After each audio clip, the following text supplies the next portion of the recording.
ஈரானிய வெளியுறவுத்துறை அமைச்சர் அப்பாஸ் அரக்ச்சி மற்றும் நாடாளுமன்ற சபாநாயகர் முகமது பாகர் கலிபாப் ஆகியோரை தனது இலக்கு பட்டியலிலிருந்து இஸ்ரேல் நீக்கியுள்ளதாக தகவல்கள் வெளியாகியுள்ளன. பாகிஸ்தான் விடுத்த விசேட வேண்டுகோளை ஏற்று அமெரிக்கா வழங்கிய கடும் அறிவுறுத்தலின் பேரில் இஸ்ரேல் இந்த அதிரடி முடிவை எடுத்துள்ளது. இவ்விரு தலைவர்களின் இருப்பிடங்கள் குறித்த துல்லியமான தகவல்கள் இஸ்ரேலிடம் இருந்த போதிலும் தாக்குதல் திட்டம் தற்காலிகமாக நிறுத்தி வைக்கப்பட்டுள்ளது.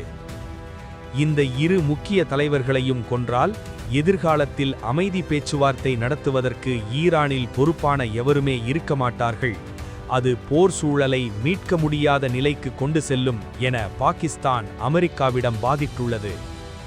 இதனை ஏற்றுக்கொண்ட ஜனாதிபதி டொனால்ட் ட்ரம்ப் இஸ்ரேலுக்கு அழுத்தம் கொடுத்து இந்த தாக்குதலை தடுத்துள்ளார். தற்போது அமெரிக்கா மற்றும் ஈரானுக்கு இடையே நிலவும் மோதலை தணிக்க பாகிஸ்தான், எகிப்து மற்றும் துருக்கி ஆகிய நாடுகள் தீவிரமாக மத்தியஸ்தம் செய்து வருகின்றன.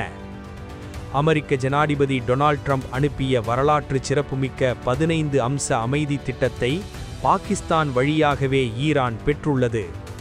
பல நாடுகள் ஈரானுடனான தொடர்பை துண்டித்துள்ள நிலையில் பாகிஸ்தான் மட்டுமே இரு நாடுகளுடனும் நேரடி தொடர்பில் உள்ளது. இதனால் வரவிருக்கும் அமைதி பேச்சுவார்த்தைகளுக்கு பாகிஸ்தான் ஒரு முக்கிய தளமாக இருக்கும் என எதிர்பார்க்கப்படுகிறது.